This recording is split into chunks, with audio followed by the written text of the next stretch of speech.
and I got hit by a car. I had multiple fractures in my spine. My face got split open. I was bleeding out really bad. Tibia complete shattered. I was out for 4 months. There's always some things that fucked up shit about you, and that's all right. Like, you gotta learn to accept it and grow. Welcome to Everyday Esoteric on Esoteric Eddie TV. What up, everybody? Esoteric Eddie here. Namaste. Today's guest is an awesome dude. I've known him for many years. His story is very interesting and wild. He is a part of a successful rock band. They are up and coming and they are touring a bunch right now, and I believe they're going to be huge in worldwide very soon. Other than that, he's got a lot of cool perspectives on life, and we've been through a lot of cool stuff back in the day. And he's also a young and a first-time father, which we may get into. But yeah, thanks for hanging out, and I hope you have a great time. Everybody welcome the homie Blake. How's it going? Thank you for having me. Absolutely, man. Thank you for doing this. How you doing? I'm doing great. I'm excited to be on. I love your show. Thanks, man. Awesome. Thanks. Yeah, I didn't know you watched, you know, like I do this stuff and I don't know if like certain friends or family are watching, and I just do it because I love to, you know. It's what I do. And oh, I love it. I like the humor, and I also like the insightful, you know, stories and yeah. You know, and sometimes I feel like maybe you don't know I'm engaging, but I watch it. Sometimes I'm like squirrel and I put my phone away, you know? Yeah. You know? No, that's cool. Yeah, it's cool to know that like my people are watching, and you know, we were talking a little bit about it off screen, and yeah, I mix it up. Sometimes it's funny shit, you know, sometimes it's serious shit, but that's just kind of how I am, you know, like I'm just a crazy serious sometimes and goofy as fuck sometimes, you know. For sure. But yeah, dude, so you're touring right now in your band. Yeah. And we just got back from a mini tour. We went up to Davis and Santa Cruz and Reno. Shit. We're going to play Hollywood, but you know, stuff happens. Yeah. Not everything's perfect, but we came back and we played Observatory, which was our most successful gig yet, and mine in the whole 12 years I've played, so I was ecstatic. Yeah, we'll get into that. I want to get deeper into that, but for sure. Let's take them back. So we've known each other for what, like 6 years, 7 years? Mm-hmm. And when I met you, I was in a band too at that time. Here and Tell? Here and After. Here, sorry. No, you're good. Yeah. Brain's fuzzy. No, it's all good. It was a short-lived band, but yeah, that was like back in 2018, 19, and I always say those were the craziest years of my life. Yeah. You know, like those were the bottom years for me. Hopefully I don't go back to the bottom. Well, I've had a sort of a return to the bottom recently. We were just talking about it too. Yeah. But it was a different bottom because this time I had money. And it's crazy because when you're broke at the bottom, it's like you're limited or whatever, and it makes sense. Mm-hmm. But when you have money and your life is going good, it's like, I don't know, it's too good. You know, when maniacs like us, or at least like me. I can say too. When I'm doing good, it's like, man, like this looks too good. Let me fuck this up. You know, and it's a whole nother animal. But yeah, so we met during that time, and we were a part of a group where a lot of our friends were in bands. Yeah. A lot of our friends were in bands. And I think our most closest mutual friend was Max. Yeah. I know him as Little Max. Yeah. Do you call him Little Max? He's Big Max to me. Oh, shit, really? I'm younger than him. That's hilarious. That's hilarious because I've known him since he was in kindergarten. I was in 3rd grade when I met him, and I love telling the story of how I met him. Me and my homie Phil, I don't know if you ever knew Phil. He was another gnarly skater back in the day. But we met Little Mac because he used to run around Discovery on the playground with his super long hair saying, "I'm the son of the devil." And we just loved that. Yeah, so we're like, fuck yeah, kick it with us. But we had another friend named Max, so we always called him Little Max because of that. And a lot of people took on to that, and a lot of people know him as Little Max, but they don't know it came from us. No, I've heard it. I've heard him be called that, Yeah. I always called him Brazy. Brazy, yeah. Oh, yeah. Mr. Brazy. He's crazy. Yeah. But yeah, so that was our closest mutual friend. And were you guys were in a band together? Or We, well, I've actually jammed with Max a few times, but he was in my my best friend's band, Angel, the Shell Shocks with Omar. Yeah. It was a cool time. Forgot about 2019 era, 18. Yeah. 2018 to like 2020 were like the fucking craziest years. Yeah. Like everybody was in bands. We were all just partying hard. Yeah. The Shell Shock era, house shows, dude. I was in Graveyard Witch. We played a show together. Yeah. If I don't recall, you were rapping. Oh, yeah. I was rapping way before I got into the band, way before I was doing any of this. Yeah. I rapped for about 10 years. I started rapping when I was like I started writing rap music when I was like fucking 10. And I started actually rapping and playing shows when I was like 13. Oh. So 13 to like 23-ish, I rapped, then I kind of gave it up and a whole bunch of shit happened. Wow. I still make music though. I still rap and make music like here, actually. Oh, good. I want to hear it. Yeah, maybe. Yeah. I post a little bit online sometimes. Okay. I wanted to start posting more too.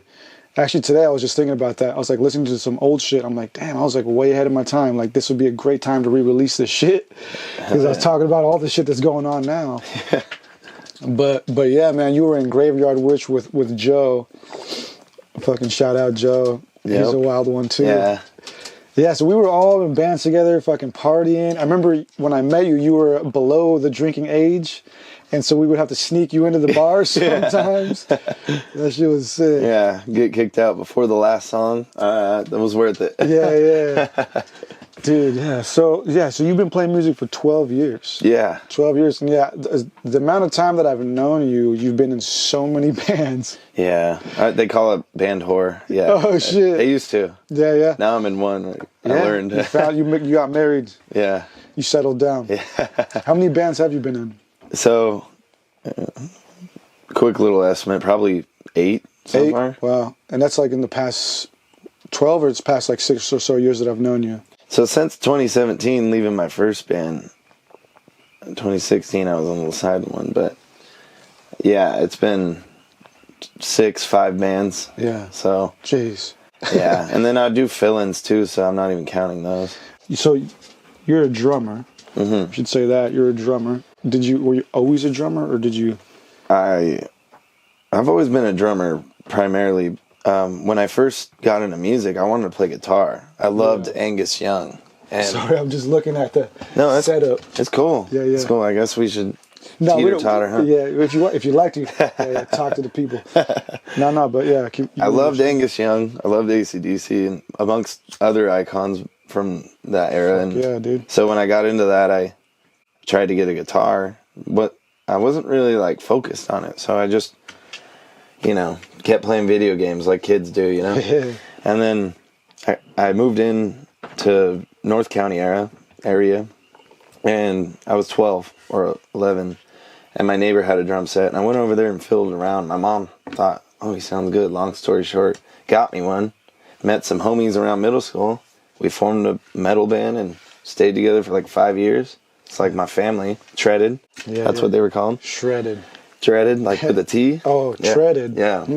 So that was cool. And then from there, we kept playing shows so much that I made a little name to where people would ask me, and just kept going. Yeah, dude, I know. I remember like during all those crazy years of the band years, the shell shock years, like I would see you go from different bands, and I was going through a crazy time. My world was a whirlwind, a blur, but I do remember just always seeing you like just consistently doing it. Yeah. And I always thought to myself, like, if there's any motherfucker in this craziness that's going to come out of it and do something with it, I always thought it was going to be you. Oh, dude, thank you. That means a lot. I really did, because you were just so fucking good at what you were doing. Thank you. Like, really fucking good, and you were consistent. Yeah, even when we talk about those low eras, there's been some lows, and we'll get into those, but I think the one saving grace I had was I just kept at it, Yeah. Like, even if I didn't have a drum set, I'd have people that would be like, come play with me. I got one. Yeah. Because, you sell stuff, Oh, yeah. Okay, yeah. Well, yeah, dude, talking about the lows, let's get into that a little bit, man. So, like, are you still partying hard now, or? Yeah, that's, there's layers to that, like, question. I guess I've partied hard since 12 Gauge got together. Mm-hmm. Bree and we conceived Electra, and that was right when we basically formed, February or January, you know. And then what year? Last year. That's so when the my band baby formed girl's last year? 4 months. Yeah, we formed officially with all the members February. Wow. But yeah, so my girl's about to be 5 months on the 2nd. Dude. Yeah. So congratulations to that. Thank you. So when I first found out Bree was pregnant, I dropped everything. I even dropped smokes. Coffee, of course, but I don't really count Interesting. that. Yeah, I love. Well, I didn't drop coffee is what I mean. Oh, yeah, so I see. I don't count that. Yeah. Yeah.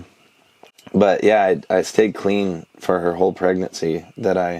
From when I found out till then, and then I casually drank, and then we started getting more exciting shows, and I fell back into the hardcore partying, but nothing devastating happened like the really low lows back then. So the broke lows. And I think now I'm trying to wean myself out of it. Things have been good, so I don't want to sabotage it. Like we're saying, we don't want to see things going too good and say, wait a minute. Yeah. Damn. I'm kind of in the same boat right now, dude. Like, got back into it, dipped my toes back into the dark waters. But damn, so you guys, all right. So your new band is 12 Gauge Trixie. Yeah. And is your baby's mother your girl? Yes. You're not married, not your wife. We're not married. Not yet. Not yet. So your girl. Is that fair to say? Yeah. Your girl, baby mama, whatever. Yeah. The love of your life. Yeah. Is she in the band? No. Or was she in the band? No, never. No. Okay, so she was just... She's an avid supporter. Okay. You know, So, all right. I was a little confused when you were saying that. Okay, cool. So you got pregnant with her, and then you started the band. Yeah. So those are just two separate things. Yeah. Sorry. Okay. No, it's all good. It's good you made that clear. Yeah. Because there are female members in my band. Yeah, you have what, two? Three. The bass player, singer, and the rhythm guitar player and lead. They both switch off. Dude, badass. And then it's you and the guitarist. Art, yeah. The homie, Art? And he was in bands with me back in the old days, since 2017. Really? He looks familiar. Yeah. He was in Gypsy Cry, we called it back then. Oh, yeah. I remember that one. I think we played where you were rapping. Yeah. Was it that, like, backyard house show? Yeah. Yeah, that was cool. It was super cool. That's what me and Patrick had a little thing. He was playing bass, and I would rap over the bass and the SP. That was dope, yeah. Dude, 12 Gauge Trixie. So, I want to get into that, but I want to stick on the lows for a little bit because I think it's an important thing. So what were the real lows for you? Like, what years and, like, why were they the lows for you? So, I feel like everybody, they have their story, their upbringing and stuff. But if we fast forward off all the like dysfunction or something of a childhood, which it was like the most horrible thing, but you know how it is. Yeah. We'll just fast forward to maybe becoming an adult. I moved out of my mom's when I was like 15. I just felt like I needed to stay here. And we were a military upbringing and they moved around a lot. So I just was like, I plant my seed here. I'm good. Yeah. And they moved out to Indiana and Florida.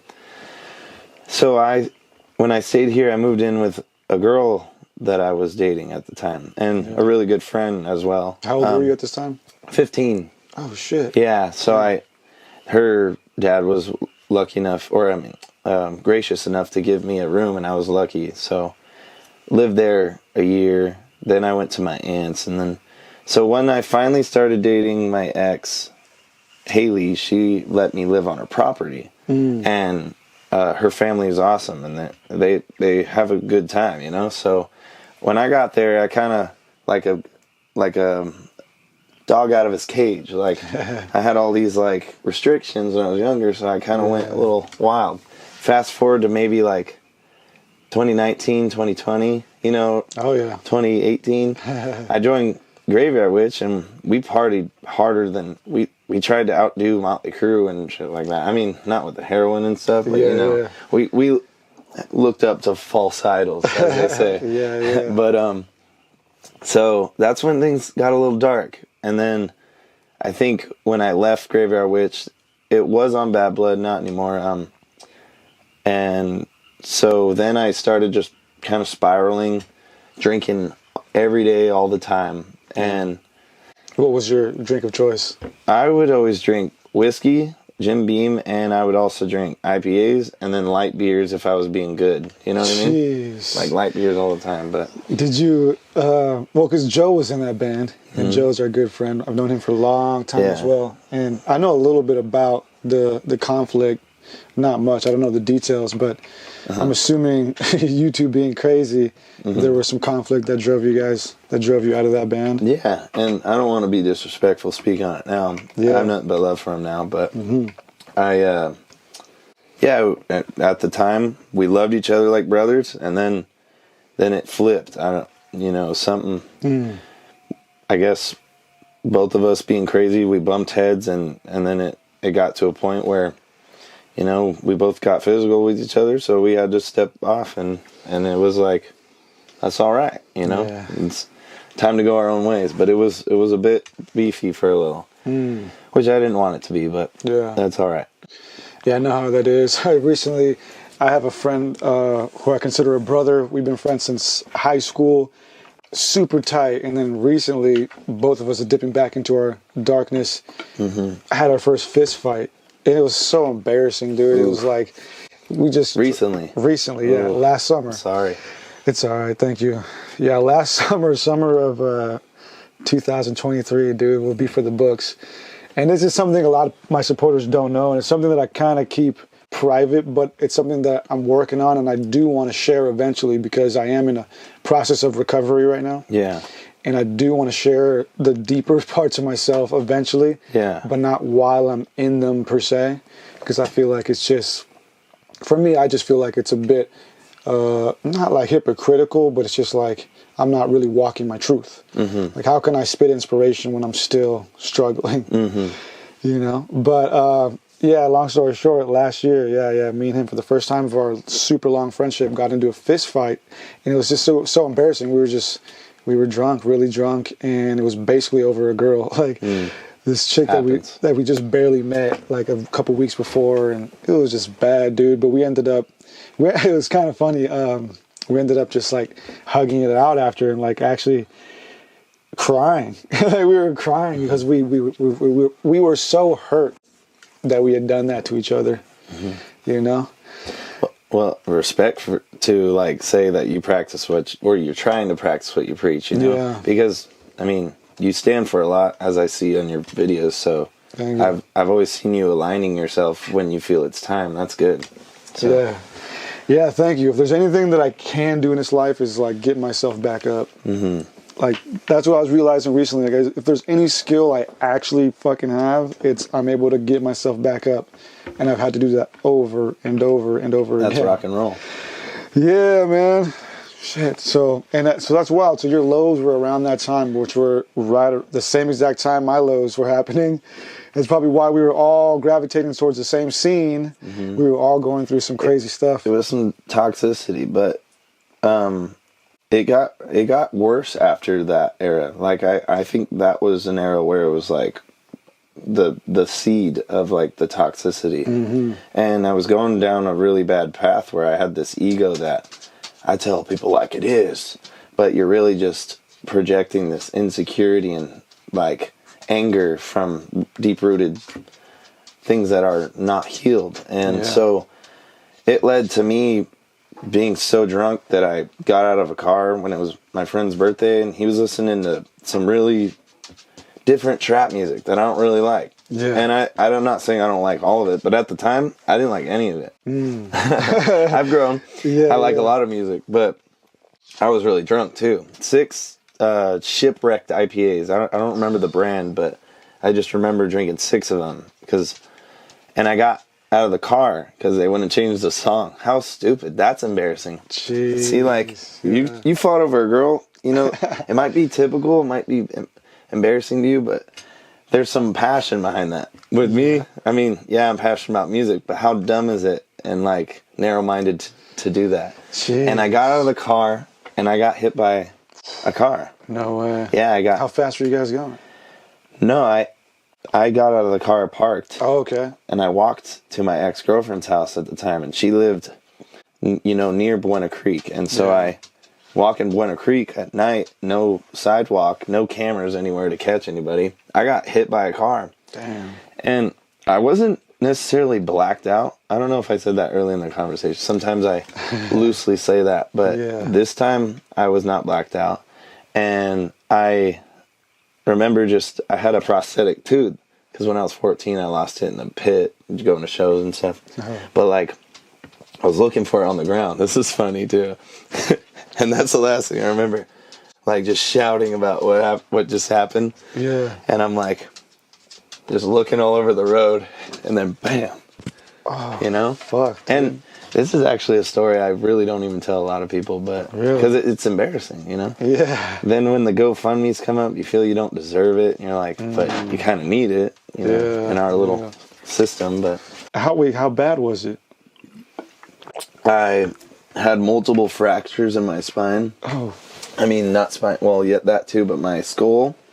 My face got split open. You might be able to see it, but the scar is old now and it's healed. Yeah. But then I chipped my lower spine and I was bleeding out really bad. Oh, wow. I also, there's a few other things. Oh, I got a tibia complete shatter that they had to put part of it in a metal little, disc in there to keep it good. What? So, but after that, I was out for 4 months. 4 months? And the weird thing is, friends of mine, which were awesome, came up to party with me while I'm on crutches. What? It's another story. I don't know if we want to break it into segments. Yeah, I mean, go. I didn't even know about this. It's wild. I didn't even know about any of that. Oh, you're probably in Arizona. Yeah. So yeah, for years people were like, "Are you okay?" Actually, still a few months ago, people were like, "Are you okay?" I'm like, "What do you mean?" Oh yeah, I'm okay. It's been 4 years. Dude, yeah, are you okay? Yeah, I'm good. Something might have got rattled around there, but shit, yeah. I thought you were gonna say you just got hit and you got hurt or whatever. Yeah, fuck. This was like an actual. Yeah. Fuck, dude. Thank God you're here. A cop found me that wanted to stay anonymous, and I was bleeding out in That's a ditch. Weird. They wanted to stay anonymous. He probably the one who fucking hit you. I thought about that when I was in recovery. I thought about so many wild theories, but now I just don't care. The aliens. And if you're watching, it's all good. Yeah, I mean, dude. Okay, so you get in this crazy accident. You're in the hospital. What are you thinking when you're in the hospital? Like, fuck. I was bawling my eyes out because, for one, am I ever going to be the same? Am I okay? Where's my family? They didn't even know. Wow. My family lives across the country. Yeah. The other side of it's in Fresno, Bakersfield area. Wow. And so I was like, oh, and can I play drums? I had no idea how severe it was. I want to play drums tonight. What? Yeah. I was just scared. Going from playing and doing whatever you want to... And I thought I fell, actually, rewind all those feelings. I thought, I fell. Woke up, I fell, sorry. I fell. That's crazy. They're like, no, dude, calm down, chill.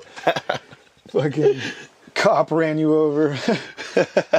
No, allegedly. Allegedly.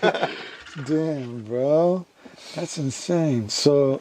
No, thank you to that cop. If you found me. Yeah. I mean, for real, right? Thank you to the person, and yeah. What city was that?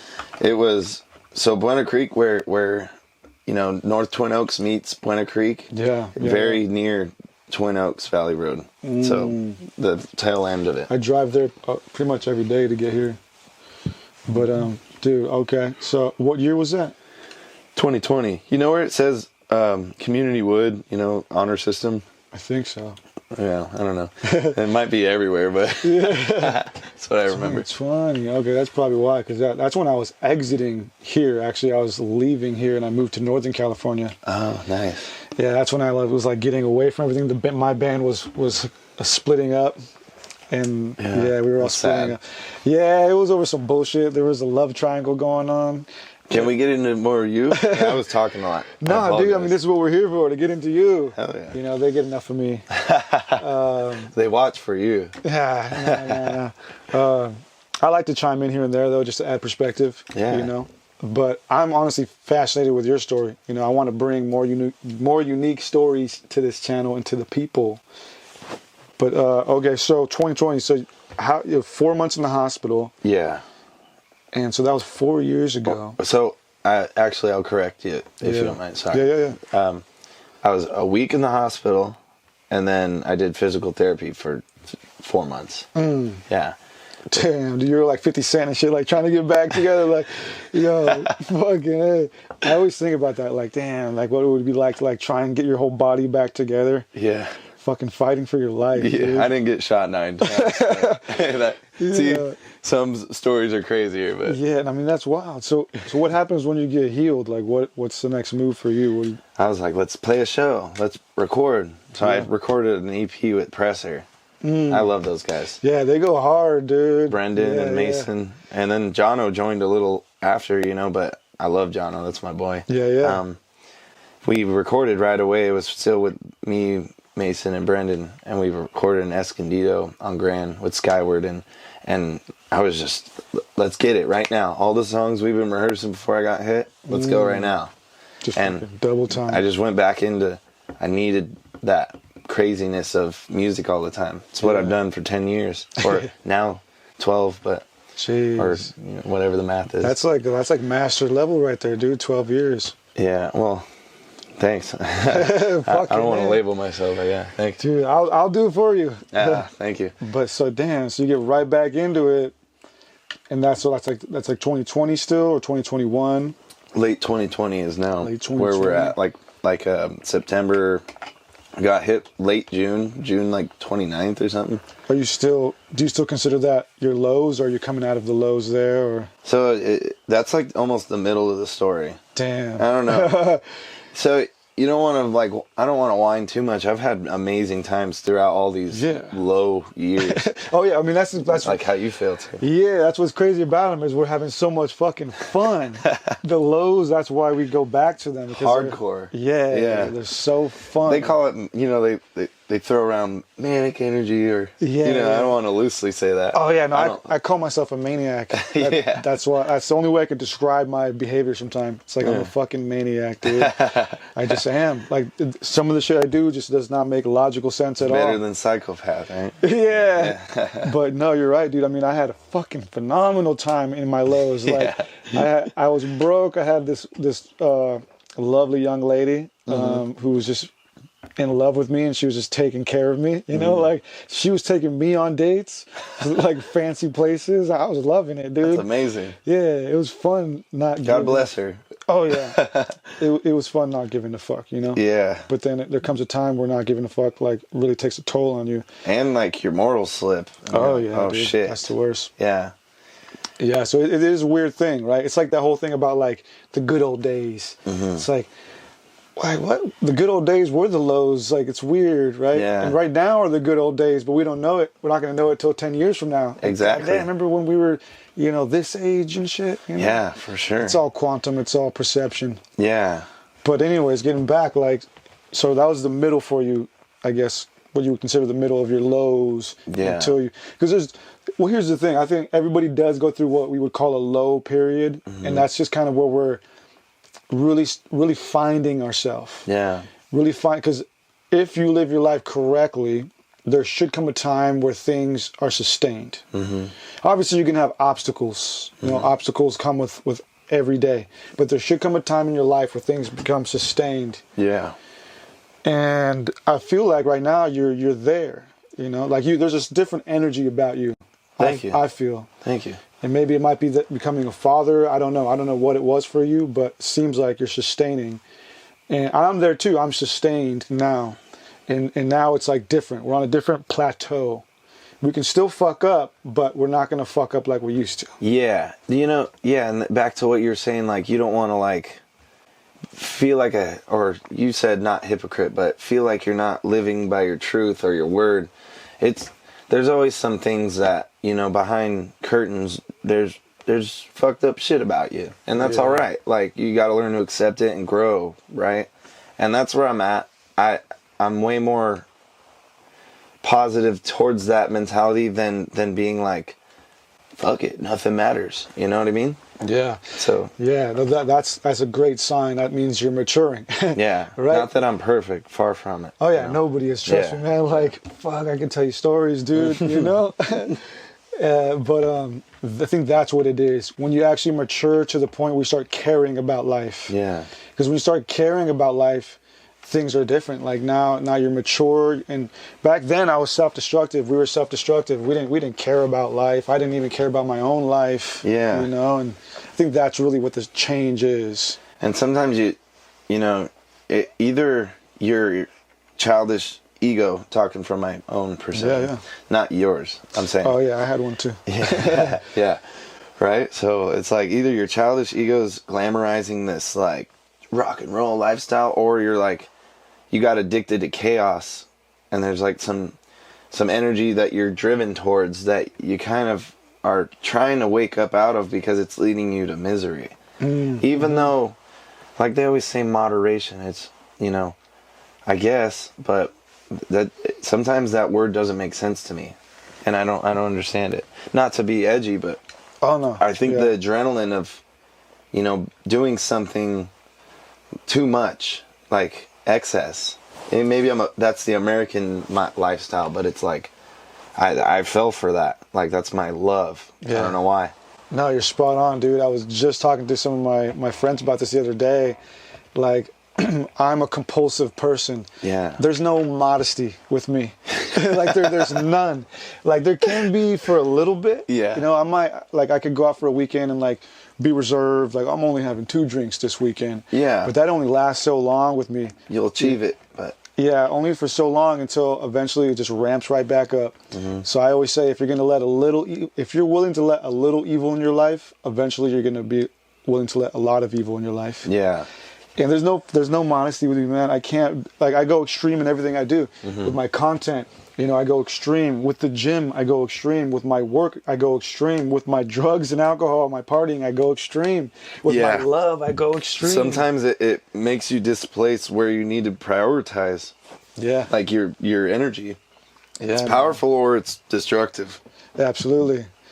Dude, yeah. So, I mean, damn, to be where you're at, so, because you've been through a lot and you now have this new perspective on life and you know what self-destruction can bring. Yeah. But you have this dilemma because you're in a fucking successful rock band now. Yeah. And I have a child that I love more than anything on this planet. Yeah. And when you're a new father, I know some out there can relate.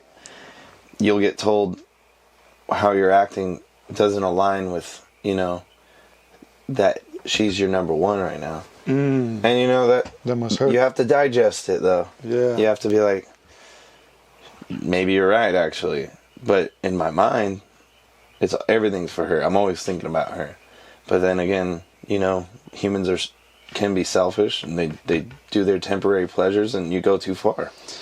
But that's where recently I'm trying to chill out again. Because last year was the most successful, longest sobriety streak, and like spiritually I felt great. Relationships and friendships are great. I was sober for only 8 months though. Could you imagine I shot for February 1st, from February 1st last year. But, you know. Hold on, let's go back to that. How did you get to be 8 months sober? So, on and off all the time. Even before 2020 hit, I even went sober a couple months. It was like 4 months, 5 months. I just wanted to try what everybody else was saying about me. All right, let's try chilling out. Let's see if I could be a better version of myself. But it didn't last very long because I was young and I was like, fuck this. You know what I mean? Yeah. It felt like I was allowed to fuck up back then, which is a ignorant perception, I guess you could say. But it's kind of true. You're allowed more back then than you are as someone who's a father or in their mid-20s. Yeah. But so what got me sober this time hardcore was just like, it's weird. This is really small, but me and my friend Brendan from Presser, he would always say, I don't know if we were just rambling drunk, but he would always say, yeah, if I quit, or if I have a kid, I'll quit smoking cigarettes. He's one of the heaviest smokers I know. not to like air out your addictions. Love you, brother. He doesn't care. He's a rocker. And I was like, that's cool. I don't know why it didn't like click like, whoa, but it was like, I always just remembered that. And when that happened, I wanted to go all in. Like I wanted to be crazy dad mode. Like I have pets and I have a house and or my house, apartment, whatever, with my roommate.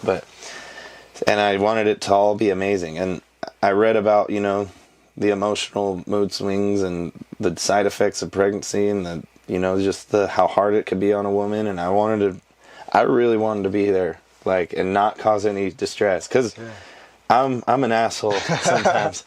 So I wanted it to be so good, and that didn't necessarily equivalent to perfect relationship, but it was way better than if I were to be drinking. Yeah, it's just like a fact. That's noble of you, man, to be that wise in that time. Thanks. You know, and to still be together. Like, I've seen so many young couples just not survive. It's hard, man. Especially having kids. Fucking proud of you, man. Thank you. Like, honestly, like, so far so good. Yeah. No, I think you're gonna last, man, because you got a great mindset. And we were talking about earlier, like, how when we were drunk back in the day, how you were with your ex. Yeah. And then I saw you at a party with like 2 chicks. And I guess, what was I like, just telling you, like, bro, what are you doing? I was 18, and you were like, bro, what are you doing? You have something great. And and I was like, who's this guy? I kind of just met you, and you were playing shows with me. I was like, what? Who is he to say? Yeah. Whatever. But you were right. It's a good thing to not think like that. That was one of those lows, you know, where you're glamorizing false idols of rock and roll and. Yeah, we were both right and we were both wrong, because I mean, you like I said earlier, eventually all of that led you to where mother of your child. And you know, I apologize if that I didn't mean it like that. But no, you're fucking 100% right. We all have our internal thoughts where we get some arrogance. No, I love that, dude. Trust me, bro. Oh my gosh, I just like to be genuine with you. You're my brother. Yeah, absolutely, dude. Fucking love you. Love you too, brother. Yeah. No, that's hilarious, because I tend to be like that when I get drunk and like. You know, like, I'm passionate. I'm fucking passionate. Like, I remember coming across Little Max at this, like, fucking trap house one time before I had gotten into cocaine, you know, and I found him at this trap house doing cocaine. I just picked him up and was like, "Fuck are you doing?" Like, all mad. And then, like, a year later, we're doing cocaine together. Like, I get it. Same here. Like, you know, people would talk about Max around town. I'm like, oh, wow. Dumb. And then I'm going and hanging out and doing the same shit. So it's like, people can be fake. So and that's kind of why I wanted to actually fuck up a lot. That's a weird perception. I don't know, you let me know what you think. Because I was tired of being put on a pedestal. Like, I'm one of 4 brothers, and I guess growing up my mom would always be like, you're such a good kid, you don't do what he does, and he does. When behind closed doors, I'm doing almost everything they do, you know? Yeah. And it's like, I was tired of, like, the brothers trying to knock me down back to their level of reputation. I was like, so eventually I was like, yeah, fuck you, this is me. And but young, it really wasn't you. You're still growing, you know? Yeah. That was a weird way to look at life, but it was also freeing in a way. Yeah, that's part of the journey. I had a similar thing, dude. I'm the youngest of 4. My 2 older brothers are maniacs, and they always kept me away from that. They never wanted to bring me in that. But being a younger brother, you're gonna look up to them regardless. And I did, and so eventually I found myself acting just like them, being just like them. Yeah. But it was an illusion, because I'm my own person, and I had to, like, find myself. I'm like, shit, like, nah, I'm Eddie, you know, and I wanted to be like them, but I'm not. I'm simply just not. I can't keep up with my brothers. They're fucking gnarly, you know? And so I had to, so I understand that, you know, but it's what they would call, like, in the mystical side of things, of just, like, living the work. Yeah. You know, like, that's the most, to actually dive into the darkness. Yeah. Because it's one thing to just, like, a lot of people who've never actually gone through tough shit. Yeah. It's just an idea for them. Like, I've never done drugs because it's bad. Yeah. But it's like, we've done drugs and we know they're bad. Yeah. Like, we know what it's like, you know? Yeah. So that's very like mystic of you actually to jump into it first, for, you know, head on. And it was also a coping mechanism because there's demons that everybody faces. So it's like, some people don't have like that much to struggle with, and they dive into the lows thinking, I want something. I want to experience something. And they look down on that. They call it like rich kid fever or white punks on dope kind of thing, you know? But like, I kind of like admire that more than someone being on a high horse all their life and not experiencing anything and looking down on anything. You know what I mean? Yeah. No, absolutely. Yeah, dude. I'm just thinking because I remember I've had some... When I started like hitting the streets, my family was doing pretty good, starting to do good. So like people were looking at me like I was some rich kid. I'm like, bro, like we just started getting money. My family, like before this, we were living in the hood and everything. Yeah. And so some of my friends would look at me with like envy and shit. And I'm like, bro, like you don't even know, dude. Like, and so a part of me kind of felt like I had to prove to them sometimes, like, nah, like we're from the hood, dude. Like, I'm crazy too. You know? I feel you. Just because we live in like a 2-story house doesn't mean I haven't done some shit. Yeah, you wanted to be about it. Like you found a cool lifestyle, and you're like, I love this, you know, and you gravitate towards it, right? Yeah, absolutely. Well, that's where I wanted to like add, like, it was crazy. I had a military household growing up. My mom's ex-husband was in the Navy. I never wanted to live with him again after 15. So I had to prove, I can make this on my own. You know, you fail a lot. Mom willing to help you out, while the husband's like, fuck you, you know, that's my money kind of shit. But also, you know, God bless him too, but he helped 2 times, but I was so stubborn to be like, I don't need anybody's money. I can do it, you know? And that walked me into like the real world at like 15. Thankfully, I had a lot of people on my side. I'm very thankful all the people who've like blessed me with love, and seriously, like, if I ever look like I'm like ignorant or arrogant, like, I'm always grateful to those people, and I can count them all. I remember them all, you know? Indebted to them. Now that says a lot about you, dude. Somebody who holds that in their heart, that means a lot. Even if I've said bad words about them, I'm still indebted to some of those people. Yeah, well, that's like Joe. I actually want to thank him for all the experience of tour and shit. That was amazing. Yeah. Let's jump into that a little bit. So, well, before we get into that, is there anything you want to wrap up with the sobriety? So, like, what brought you back out of it? Well, what brought me back out of it? Actually, I forgot to mention I got like a wet and reckless at the same year I got ran over. Well, so the past 2 years, I barely got my license back when I found out Bree was pregnant, which is, I procrastinated. So that on top of it led me to stay sober. Okay, there's a lot of cleaning up to do. You've been running. When you cleaned it all up, they call it the end of the honeymoon phase of sobriety, where you're like, I'm doing great. I can handle it again. It's there it is, classic. Yeah. So that's what wrapped me up. And just, you're like a kid in the candy store when your band's like getting some attention. You're just having fun. You're meeting all kinds of new people, and they're great. You're having fun. It's been great. I wouldn't trade the end of, or coming back into it. I wouldn't trade it. It's been fun. Yeah. It's a cycle, man. Yeah. You know, how old are you right now? I'm 24. Oh, fuck, bro. I always forget how young you are. I think you were 24 when I met you. Damn. How old are you? Yeah, I'm 30. You're 30? I'm going to be 30 in a few months. I met you when I was 17. That makes sense. Damn, 18. Bro. 8. Yeah, I was around your age 25, when we you met. were 26, yeah. So yeah, you got a lot more years to fuck up. Yeah, which is scary. I don't want to. I got a little baby in my life. I want her to have the least traumatic life that she can, or the most functioning household.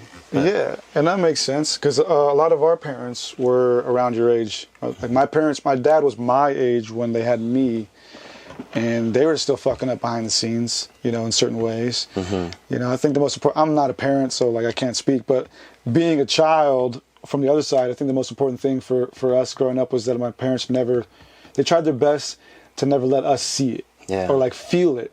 You know, growing up, I never felt like I had a fucked up household, but looking back, I'm like, oh shit. That's one of the extremes. Like, that's an extreme of letting a kid see it all. Right? It's almost the same, right? But at opposite end. Wow. Yeah, it can still have the same effect almost. Yeah, not to cut you off. Yeah. No, yeah. But, damn, yeah, 24. Dude, yeah. So in astrology, and I've only learned this from the astrology hoes out there that I love and that love me. So there's a thing in astrology called your Saturn return. Yeah. You won't hit it till you're about 28 or so, and it lasts from 28 to about 33. And so what happens is when you're born, Saturn is in a certain place in the sky. And then when you hit about 28 to 33, it starts to return to that same place in the sky. And so Saturn is like governs discipline, pretty much. So from 28 to 33, you're going to experience a huge shift. And that's what I've been going through right now. Is it hardcore? It's pretty hardcore. Yeah, well, yeah, dude, it's very right, spot on. Fucking spot on. Last year, almost, how long ago is it? Like, the years are just blurring away now. But right when I turned about 28, 29, I got divorced. Oh, sorry. Yeah, it's all good. It's for the better. You know, I was living in Arizona, fucking got divorced, and then I had to live in Arizona sorry, my dog's hairs are like all over me. No worries. So I was living in Arizona, got divorced, and then she left back to Cali, and so now I'm in Arizona by myself, and everything's like changing, and then one of my good friends that I just met moves in with me, and then she's actually the one who taught me a lot of this stuff about spirituality and all this shit. So it was like crazy. She came into my life as like this wild teacher, but I was helping her because she was going through a crazy time and she was homeless. So it was like a trade-off. She got to live with me and also help me spiritually. Well, they call it symbiotic. Yeah, I helped her physically. I gave her a haven, and then she helped me spiritually. That's amazing. It was a trip. Yeah, and so now I'm kind of coming out of it, and yeah, it's been wild. It's been a wild journey. So I say all that to say that, yeah, man, you got many years to not to fuck up or whatever, but to experiment, with who you want to be as a man. Because even me, I'm still a young man. I still haven't even matured into my full manhood. Yeah. You know, so you got a lot to experiment with, which is awesome. I'm excited. You know, I love life. Like, there was a time we all probably felt like life sucks, like as kids, but now I'm open for it. Bring it on. Like, I fucking love it. You know what I mean? It's just been amazing. Like, I can go on and on about the weird coincidences and like amazing blessings that have come in my life where even I was ignoring them as they're happening. It's just amazing. Yeah, talk about it. What are some of those? So it's ridiculous, like, to call them like amazing, to like give it this Hollywood story. Yeah, I don't want to do that. There's like just little things that I see like throughout my life that make me go, whoa, like that's why I've been doing this. This is the reason. Thank you. Like, and I just say thank you to whatever it is. It sounds like, sorry, it sounds extreme or radical, but there's so many weird, like, euphoric moments where I'm sober sometimes and I'm like, wow, you know? Yeah. And just being blessed you're still here is one of the things. And like, I don't know, this year has brought me eternal greatness, and feels like almost a test to see if I'm going to be able to handle it. And I don't really like ever close off my beliefs to one thing, but sometimes I dabble in like God, and I'll say, you know, that's the God only gives you what you can handle kind of thing. I question if that's what's happening right now, you know? Yeah, that's powerful. It's powerful that you see it that way too, because that's happened to me recently, and I seen that too, where God tests me. Like, I got during my lows back in 2018, 2019, I separated from my ex-wife at that time. We've gone through 2 separations, and the second one we recently went through was our final divorce. But the first separation was that low. That's what kicked off my low, which was fucking gnarly. It was just the lowest point in my life for so many reasons. But it was a test. It was like God tested me, like, okay, like, are you going to be able to handle this? Yeah. And I was broke, and I didn't do very well. But then I found plumbing. I love telling this story. I've told the story many times. I found plumbing, and that's what changed my life and everything. Yeah. Got good, and then as we were saying earlier, got good, and then we separated again last year. But this time we finally divorced. So now it's God coming back around, like, here's your second chance. Can you handle this divorce? Can you handle this separation, this change? Yeah.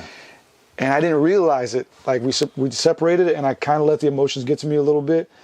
Balled out, went crazy, dipped back into the darkness. And it's a trip because, like, the first time I found plumbing, and it saved me. But this time around, I started my own plumbing company, and that's what saved me. So it's like a weird, different spectrum thing. And it's God kind of like giving me the second chance. Like, all right, here's your second chance. Don't fuck it up.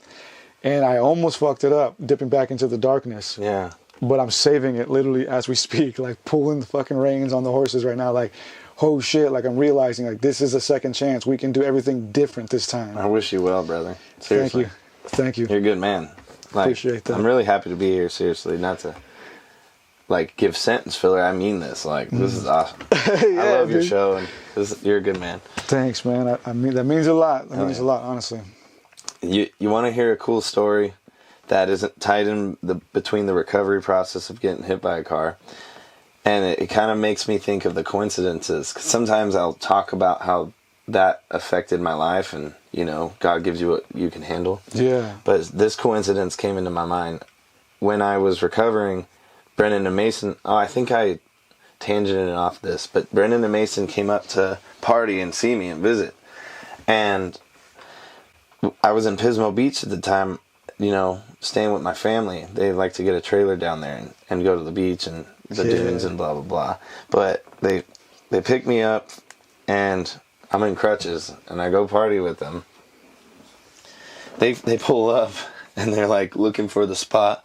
They have to hard brake with some, like, family crossing the road. And then that's my family's first impression of them, just from across the street. Yeah. They should be here any second. They're cool kids. I promise they're smart. And then they almost look run across some the lady street. over. There's loud music blaring, a Ford F-150 95 or whatever, you know. Yeah. I'm not a car guy, but, and he's like, whoa, Blake rolls up, and they're like, oh, you guys got food? And they start macking. We're supposed to just get out of there. And which, it was cool. My family was like, all right, cool. My family's heavily Catholic on this side. Cool. And we get out of there. We check into a Motel 6. We've been drinking beers.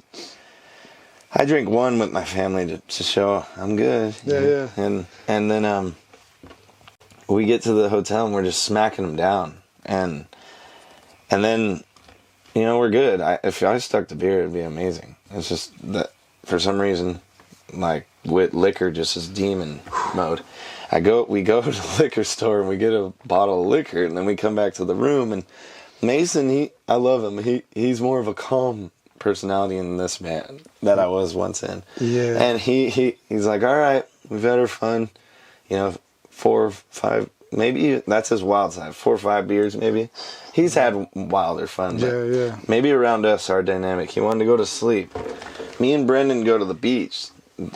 So this is funny. Do you ever, like, black out and you remember the last thing? Yeah. So I remember getting off at the exit. And then we go to another liquor store and get more whiskey. And because we only got like a little one before, then we got a handle. That's as I recall. And then here's where the story kicks in, where my friend's telling it. Brendan, he says, we get to the beach, we're pugging whiskey on the beach. You know where rocks go down and then you could sit down where the waves come up? Yeah. We're chilling down there. I'm still in crutches, mind you. He goes back up to put his weed in the car or grab a pipe or something. And cops pull up and they're like, we hear noise and there's a noise complaint. I'm going to let you put whatever you got there in your car, like as if he had meth or something. Yeah. And Brendan don't even do coke, which is not something I could say I've never done, you know? So he does that and he's talking to the cops. As he's talking to the cops, I come up and I'm like, help! I'm just the most drunk I've ever been in my fucking life. Gosh. We're just pugging. Yeah. And they're like, sir, do you need help? I'm like, yes. call the ambulance. This is from his story. Yeah. And he goes, no, we're good. I'll take care of him. We were gonna Uber from here, white lie to the cops. Yeah. We're visiting him. He just got hit by a car. He's okay, Yeah. And they're like, okay, well, what's your name, son? And I'm like, what's it to ya? Like SpongeBob, I guess. What's it to you? And then they asked me my birthday, because he answered the question for me. It's Blake Dutra. Yeah. And then he's like, what's your birthday, son? Trying to just get me to cooperate. Yeah. I'm like, October. And my birthday is November 11th. I just randomly said October. Yeah, and then, so it just keeps going, just drunken nonsense. He's like, all right, Brendan, talked him in. We'll Uber back. His phone dies right when he says that. So then the cop's like, you were going to Uber back, but you didn't, plan to charge your phone? You don't have a charger with you? How dumb can you be? You know how they can be. Yeah. And he was like, fuck. Well, I was, sir. I'm sorry I was being dumb, blah, blah, blah. He takes us back in the cop car. He agrees to give us a ride. No way. If you guys do not drive, you're good. We should do way worse to you right now. We should give you open container in public or public intoxication. Yeah. But it was like 11 at night. And as we're driving home, I guess he sees we like rock or that I have an AC/DC tag. He plays Thunderstruck or TNT. I don't remember the exact story, but either Oi or Thunder. Yeah, and I rattle the cage while they're driving. He pulls over and he's like, are you serious? Yelling at me, and I'm like, man. I just get like a sad dog. And Brendan's like, we're going to fucking jail. Fuck, dude. Then we get back. It was just a bunch of bullshit. It's kind of his fault, though, for playing that shit, right? Like, right? The most belligerent dude you've seen. And we get back, and I lose my crutches at the beach, come to find out. Oh, fuck, dude. They give me a wooden block out of Brendan's truck because he works construction. And I'm walking up to the hotel on the wooden block. But I say, fuck it. And I'm walking around limping. And Mason said he wakes up and checks on us from outside. And he's like, it was scary how you were walking. It was like a Left 4 Dead zombie. Or like a Walking Dead zombie, Fucking goblin and shit. Yeah. And I was walking around telling everybody, fuck you, random ass people. Just the dumbest drunk person you've ever met. God. I go back, I sober up. I don't remember. I guess I puke in the room. They already had to correct the hotel on this one room we had. I left that out. And then so they give us another key. Go check into that one. But they didn't take our old key. So when I puke all over the floor, they go and stay in the other one. Because it smells like ass. No. Yeah. So I hear knocking and I wake up. I'm like, ugh. I hop up. And I'm like, yo, who puked all over the fucking floor? And they're like, dude, you don't remember last night? And I thought they were fucking with me. They have this sense of humor where they'll try to get me to be gullible. I'm like, shut the fuck up. Stop it, dude. Yeah. They're like, we got to get the fuck out of here. What? Oh, shit, dude. Yeah. That's insane. It's a dumb story, but... No, it's hilarious. Oh, but what was coincidental, which is a dumb tie-in. I feel dumb even talking about it, but it's fun to shoot. We can even edit it out. No, it's hilarious. The coincidental part is when my girl's born, her due date was December 29th. And I'm like playing a show at Soma that day, sadly. I was like, I got Angel Bautista ready just in case her water breaks. I go head to the show. Her water breaks while I'm at the show. I play my set and I go home and she's like, we need to go. Because I just played and went. So that was just the night before, you're saying? Just September 29th, yeah. Wait, so the goblin story where you were fucking hobbling around? No. Oh, okay. This is fast forward to this last year, when my girl's born. Sorry. I need to get better at the tying things together. No, it's all good. But she's due September 29th. We spend a couple days in the delivery room. She's born in October. And I was like, one day I got all stoned just because I've been trying to chill on the alcohol. Yeah. I'm like, October. My friend was telling me the story, right Recollecting, and I was like, yeah, that was crazy. And I was like, holy shit. October. And then there were a couple other ones where I was like, holy shit. Yeah, so now I see it. It's a dumb correlation. No, I don't think it's dumb, dude, because it's funny. I was just thinking about something like that the other day. Like, it is weird. This is what I was singing. I was singing the other day. Actually today I was driving and I saw like a tweaker pretty much on the side of the road, and he was tweaking. He was like looking around all crazy, like, and he was like on his phone, like just like bumping some shit. Yeah. You know, I've never done, I've never purposefully done meth. Yeah, same here. But we've all done cocaine that was mixed with meth. Yeah. Right? Like, yeah. Fucking A. But I think I've even done straight meth on accident. Like, yeah, I have. Actually, accidentally, my fucking friend did it to me as a fucking joke. Oh. And it was a terrible experience.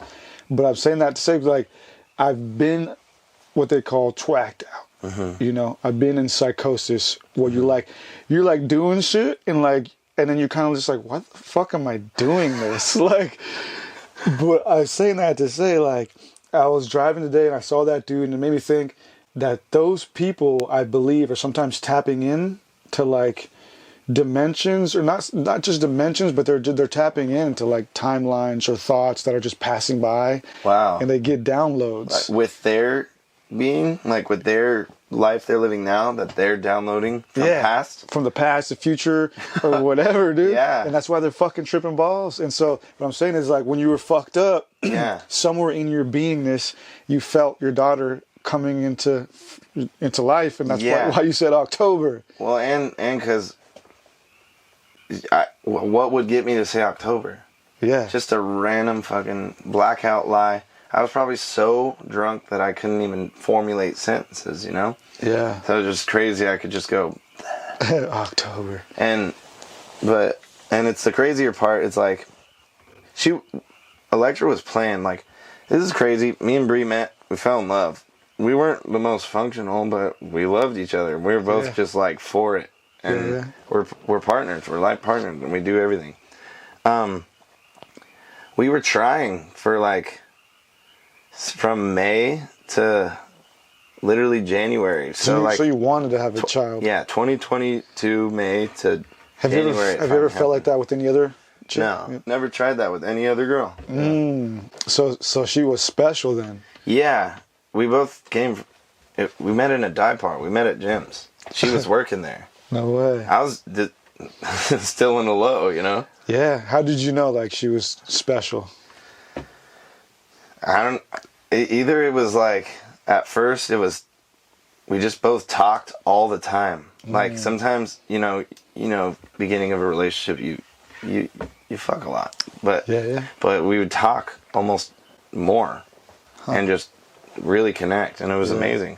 And either it was smart for us to just go full force ahead and just, let's move in together after 2 months, or let's try for a kid after 5.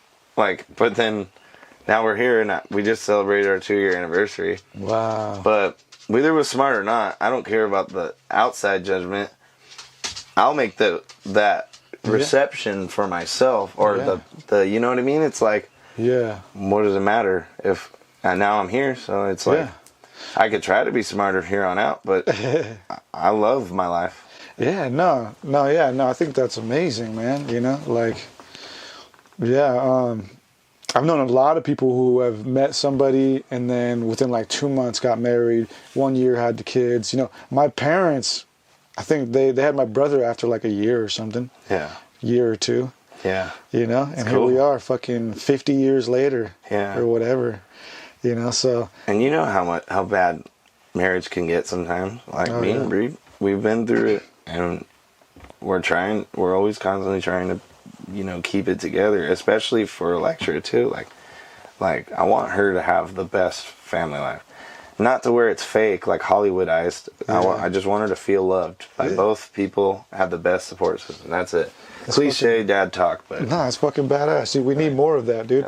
Because right now, I believe there's an active agenda in inoculating the population worldwide. They're trying to inoculate us so that we can't reproduce.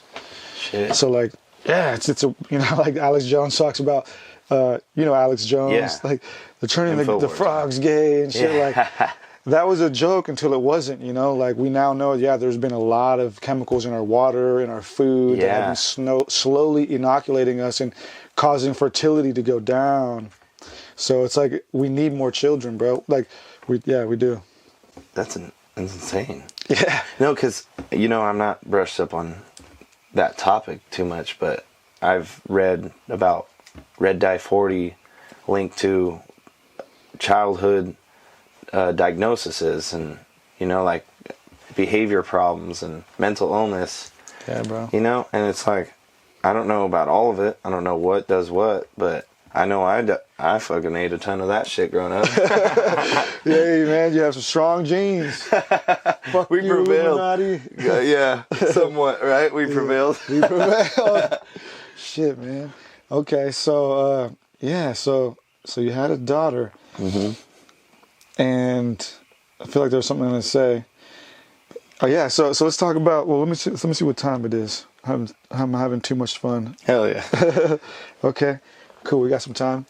All right, so you have your daughter, and then you form 12 Gauge Trixie. Yes. I want to hear this story and we didn't even usually in the beginning of these I ask my guests to tell people a little bit about themselves. So I could do that now. You could edit it in the beginning. no, it's I'm okay. kidding. Let's just do it now. Yeah. I'm not going to edit it, but yeah, just so tell them like who you are and what it is that you're doing now. Cool. I'm Blake. I'm 24. I play drums. I'm a father, and I do warehouse work to support myself, but whenever I'm not doing that, I'm a dad, a boyfriend, and a drummer in a band. I play in 12 Gauge Trixie, and it's my favorite band I've ever been in. I've dreamed of this band since I was like 16, 17, like of forming something like this. And yeah. Yeah, no, I feel it, man. Like I said before, like I always knew, or I didn't know, but I always felt out of all the crazy motherfuckers in our circle back in the day, for some reason you were gonna come out of it successful. Thank you. Because of your skill and your love and your passion, you know. And it's wild because we all go through some crazy shit that wakes us up in life. And I feel like after hearing your story, that car accident was kind of like God, like hitting you. I feel like everybody has to be hit by God at one point, right? Like we all go through like a big hit, and for you maybe it was the car accident, because that's something. It's a weight now. It's a weight that's in your timeline that you can be anchored to. Like, oh, I'm always going to remember when God saved my life. Yeah. You know. Yeah. It's so we all have those anchor points, but from that anchor point onward, I can see how the blessing started to flourish. Yes. And one of those being meeting the love of your life. Yes. Having your daughter, and then, as you said, finding the band that you've been dreaming of since you were a kid. Yeah. And so you've been in many bands, as you said, for the past 12 years. Yeah. So how did you find this one, and what made this one work This as is opposed to the other ones? And it even ties back into coincidences. Yeah. So it was kind of cool. We've been talking about a bunch. I'll get to the background formation of me and Art. We started jamming when I was 17, fresh out of high school. I graduated early. He was 15. I was kind of, cradle robbing band members. Yeah. Just kidding. But, so I started jamming with him because we both like Motley Crue and, Rat, and the 80s stuff, and 70s rock, like Aerosmith, AC/DC, blah, blah, blah. And we were like, let's do this. And we had this dream of just making a band that was like cool. Like we looked cool, sounded cool, and performed well. Just the all-around package, and good music, good sounding. And it never worked because we tried to piece it together. It did work. We had our fun, but worked in the momentum we wanted it because of how many obstacles were just thrown at, keeping a band together. As many know, it's not easy. And that faded away. We both did many projects, but we keep coming back and doing one-off gigs with our friend Cannon from Nebraska. We finally just got a singer from Nebraska. And we just kept doing it. there were talks of him moving over here and us going full force, but it never happened. So we kept busy in outside projects. Fast forward to Art inviting me to play in his other band, Randy, and when I was a kid, I was like, fuck Randy, because he was in that band as well, almost, when we were trying to get our shit together. Just being a toxic kid. But I love those guys. And I'm like, fine, fuck it, let's play. And then so we went on a little mini tour, Northern California only. And then, sorry to I like the in-depth. But sorry if I'm rambling. No, you're good. So that was that your first time touring that time? No, Graveyard Witch was my first time touring. We went on 4 2-week tours, or 3 weeks sometimes. Jeez. Yeah. Okay. So you go on this tour with Randy and Art. Yeah, and then I didn't like it. Like, I didn't like the music. I had fun, but my heart wasn't in it, is what I mean. I did like it, but my heart wasn't in it. And fast forward now, we get Gypsy Cry back together for one more time, but they were like, we don't have Drew no more. Rest in peace, Drew. We just found out recently. Wow. Sorry, my old boy and my old band, Gypsy Cry, but we don't have Drew, so let's call it something else. We don't want, to keep that name either, so we were like fiddling around with the name, and we weren't even gonna like keep going with it. We just were like, let's play this one-off gig. 12 Gauge Trixie plays at a church, Mesa Church, I think, in Mira Mesa or Sierra Mesa, wherever that is. Yeah, one of the mesas. Yeah, and we played with this upcoming popular band. They were called Mouthguard, and I loved them. When I first heard about them, I'm like, oh, it's whatever. I always had all this competitive energy, so I was like, we're going to do the best tonight, just as a kid. Yeah. And this as a kid, that was last year. It kind of came back because I'm around my boy again, that we grew up together. Yeah. So I am still a kid, but when we played a good set. It was awesome, fun time. We played under the name 12 Gauge Trixie, but never went anywhere again. Mouthguard played after us, and I was like, these girls are sick. They were all like so young and just like, wait, so when you played as 12 Gauge Trixie the first time, who was in the band then? Just random. Oh, it was Gypsy Cry's singer, and then one of our great friends, Russell. He does photography for 12 Gauge Trixie now, along with Sanchez. But we were just fucking around. It was a fun show. So you came up with the name first.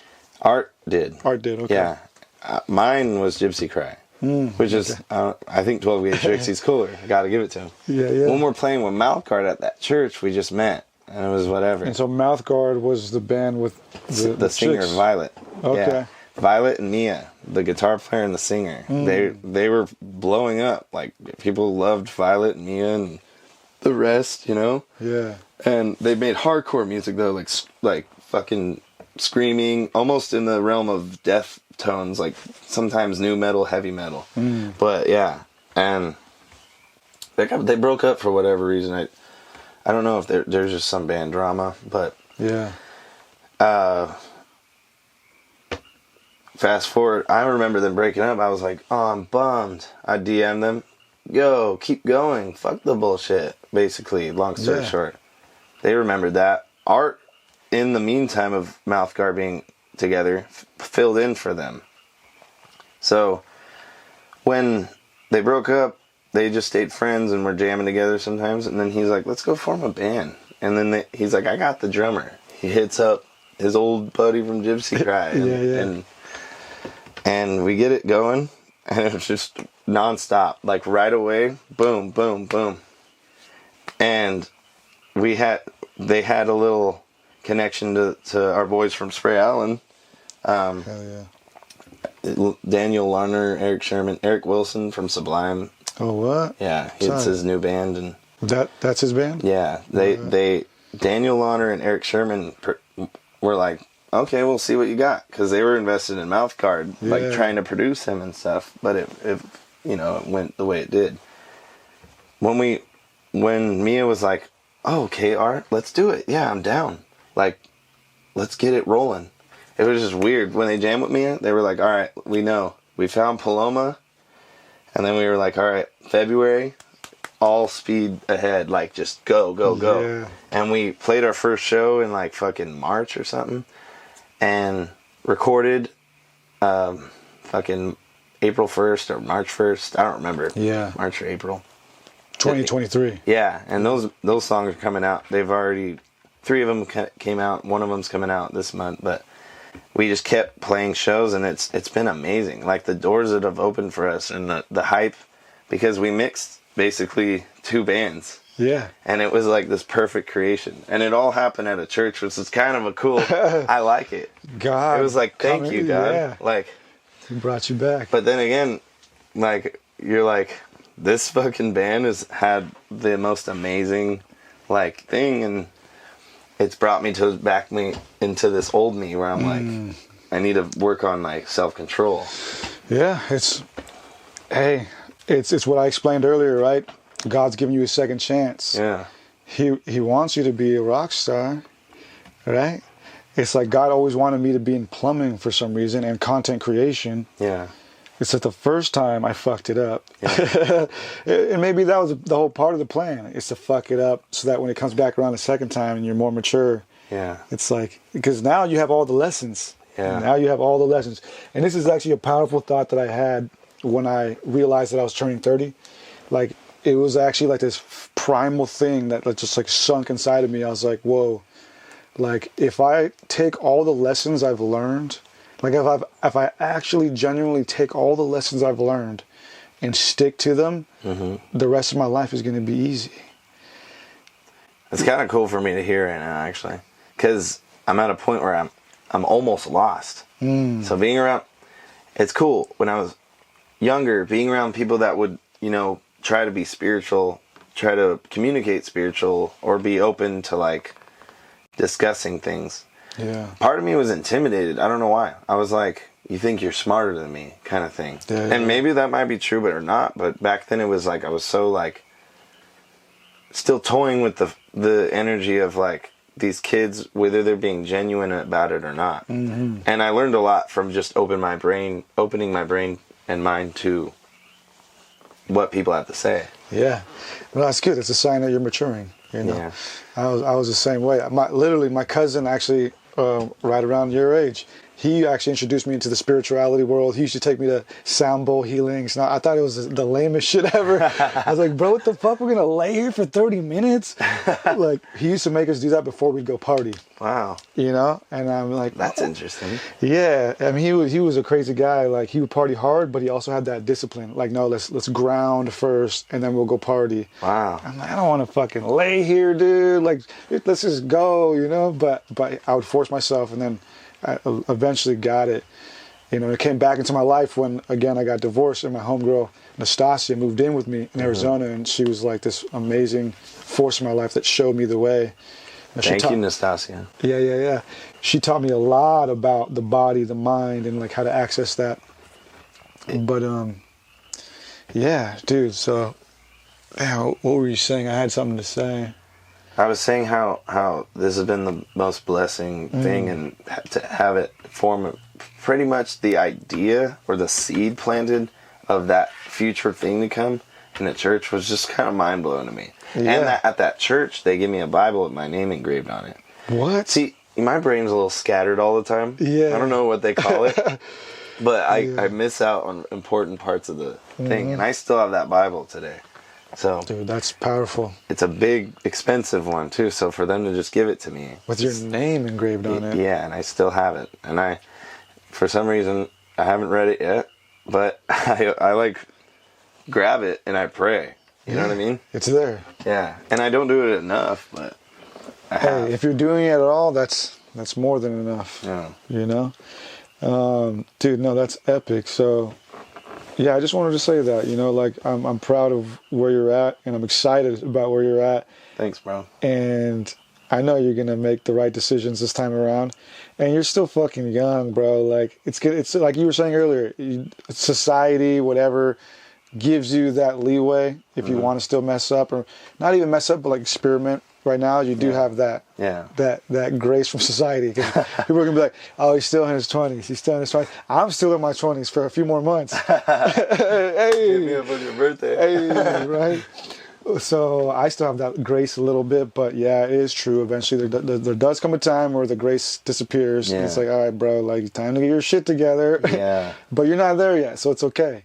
You know, but it's awesome that you're already starting to think that way. Thank you. It feels this is just my opinion. It feels like I should be there. It feels like I want to convince myself I'm there so I can like ensure a good path. But yeah. No, that's amazing. And just that alone will get you there.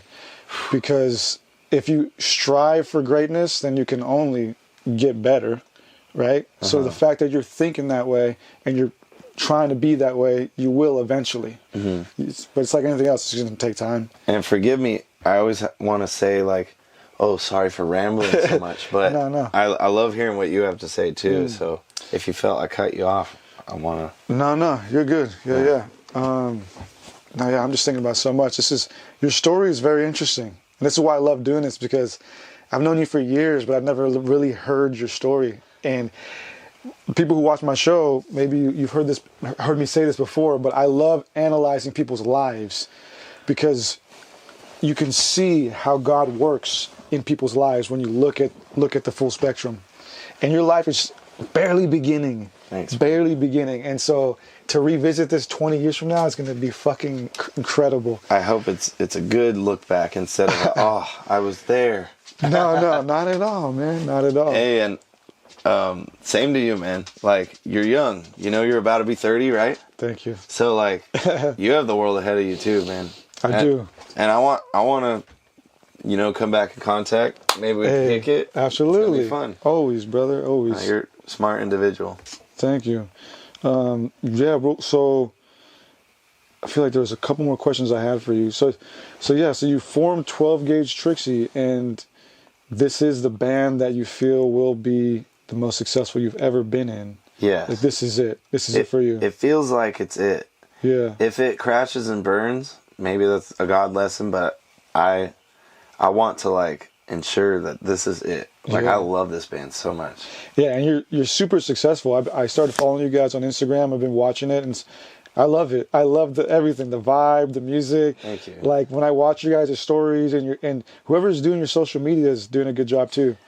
I think it's a mix of all of us, but Mia. Yeah, like you guys are tapping into like the reels and making it fun and entertaining. Because some people they'll just post the flyers. That's all they post. Yeah. But you guys are making cool little behind the scenes stuff. Like it's tight, man. It's fun to watch. And when I'm watching it, I forget that it's you. I feel like I'm just watching like a successful band. Oh, thank you. You're like, hell yeah. Then I'm like, oh, this is the homie. Like, fuck yeah, dude. Thank you, bro. And so that's wild. So you guys are working with the homie from Sublime. So we're working with his band members in his new band. So, and he is gracious enough to let us in his home to like record vocals and jam out when we want. Like, Wow. he's a cool guy. Yeah. And with that, I love to give him like privacy and respect. But, there are a few things I could talk about with him. You know what I mean? Yeah, Because yeah. he's like a big famous guy and people love him. Like, of course, he's in the legendary Sublime. Yeah. But like, with that, I want to walk in there with respect and like, no starstruckness, or as much as I love the guy's music, I just want to be like, what's up? I'm sure he appreciates that. Yeah. Dude, epic. Yeah, there's so much we could say, dude. We can go on all night with Blade hitting the camera. But, dude, yeah, thank you for doing this again, man. Thank you. This was super fun. May I add one more thing? Yeah, definitely. Thank you to Launer and Eric Sherman for the production and bringing us to new heights, and thank you. Yeah. And thank you for having me on, because it was like, I like that we talk about more than just my band. Like, although I love that, it's a big part of my life. Yeah. Your interviews are so cool, and I'm excited to see who else you'll bring on the show and where your show will go. Thanks, man. Yeah. Thanks. Yeah, so with that being said, man, let the people know where they can find you, your band, and anything else you want to add. Cool. You can find us on Spotify, iTunes, YouTube. We'll have a new music video coming out soon, and Instagram and TikTok occasionally. We're still, forming all that stuff up. We are in this time where that is a part of it, and I grew up thinking, this stuff I don't want to deal with, but trying to get more of that side. But find us all around San Diego and on tour, hopefully in your city, in the country. In the world. In the world. In the galaxy. In the galaxy, yeah. Yeah, I'll have all of that in the description below. Yeah. Dude. Thank you to everybody who's supported. Absolutely, man. Thank you, everybody listening and watching. And, dude, thanks again. Thank you for doing this. Hell yeah, dude. Okay. Hell yeah. Love y'all. Love ya. Peace. Peace.